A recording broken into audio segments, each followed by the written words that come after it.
Sondika, txoriegalarien nabia. Mende beteko hegaldi luzea aztertzeko orduan, era askotako eragileak hartu behar dira kontuan. Baina benetako protagonistak herritarrak eurak dira. Horregaitik, hona hemen Sondikako historia, Sondikoztarren ahotik. Kukuak makur jo ebanean. Asko dira, 60ko hamarkadatik aurrera aipatu geinkezan jasoerak. Baina hiru nabarmenduko doguz. Bilboko udalagaz bat egitea eta banantzea, 1983ko uriolak eta azken hamarkadetako indarkeriaren ondorioak. 60ko hamarkadan, Bilboko udalak bere mugak alberrietara zabaldugura izan ebazan. Horren ondorioz, 1976an, Erandio, Derio, Zamudio eta Loiugaz batera, Sondikabe Bilbori anexionatu jakon. Borondatezko anexioa izan bazan be, Sondikoztarren gogoari baino Uriaren interesei gehiago erantzuten eutzan. Honek, Bilbori industriarako lur zorua eskaintzen eutzan, eta demografia zabalkunderako aukera barriak. Herriari ostera, udalak emon ezin eutzazan zerbitzu publikoak agindu jakozan, baina txakurra mesak izan ziran, eta hobekuntza gehienak ez ziran burutu.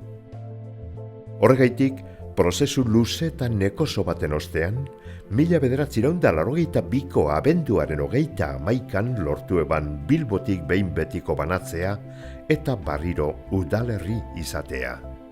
Diciembre de 1982. A propuesta de las Juntas Generales del Señorío de Vizcaya, el Lehendakari del Gobierno vasco dispone el siguiente decreto. Artículo 1. Se aprueba la segregación de los núcleos de población de Loiu, Sondika, Derio, Zamudio y Erandio. Herritarrentzat garaipen handia izan zen. Harrezkero, urigintzaren aldetik herriak eraldaketa itzela ezagutu dau. La adhesión a Bilbao fue un efecto del alcalde de aquel entonces de Bilbao, que quiso acaparar todo aquello. Dijo, aquí nada, aquí se hace eso. En el Ayuntamiento de Bilbao, Sondika, por ejemplo, ¿cuántos representantes tenía? ¿Cuántos concejales tenía?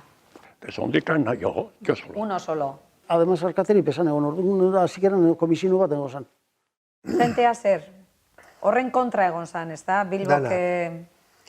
Danak, bakotxak eberen hortasuna galtzea herri bat izeterik, auzo bat izetera Bilbokoa, tan bastarren hartxandan bestalden, esan izen inon hemen herrine inon guztukoa, edo lauen guztukoa izango zan, bai beste duztik horren kontra egon ginen.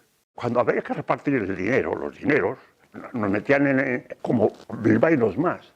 Claro, pero como era muy pequeño con respecto a los otros barrios de Bilbao, pues lo que te tocaba era muy poco. Vosotros desde un principio teníais el objetivo de volver a ser independientes. Sí, claro, es que nos correspondía. Nuestra misión era recuperar, como así se hizo, y claro, ya pues cuando empezamos a tener un poco capacidad económica y todo eso para trabajar en el pueblo. Eta gero, desan izin, Sondiken parte, eta Zamudio eta Loiu eta danak. Orduan batera izin. Eta gero asko bebeto hemen, danontzako. 1983ko abuztuan, Bizkaiko herri asko ondatu ebazan Uriolak etorri ziran. Sondikan Sangroniz izan zan kaltetuena. Auzoa urpean geratu zan, eta urak errotea eta uretxa baserria eroan ebazan aurretik. Porque aquí afectó mucho a Sondika las inundaciones del 83. Pues el barrio industrial de Sangroniz muy afectado. Válgame Dios. La gente desde los tejados llamando, gritando. Es que era increíble lo que yo vi y el peligro real que tenía, claro. Uretzan, además, lurrera bota zeun, abaserrie, zisterna batek. Ekarzeun urek eta aurrez aurrez jozeun etzeurria. Eta erdi, baserri zarra, ikutuaz batera, ureke bigundu inzeundana, eta gero monotzen golpea horrek eta bota zeun. Ja desarme esan, barrio guzti desarme. Gure herrialdeak azken hamarkadetan bizi izan dauan terrorismoaren ondorio dira Antonio López eta Alfonso Mentxaka herritarren heriotza negargarriak. Horren lekuko da Goiri parkean biktimen oroimenez jarritako oroitarria.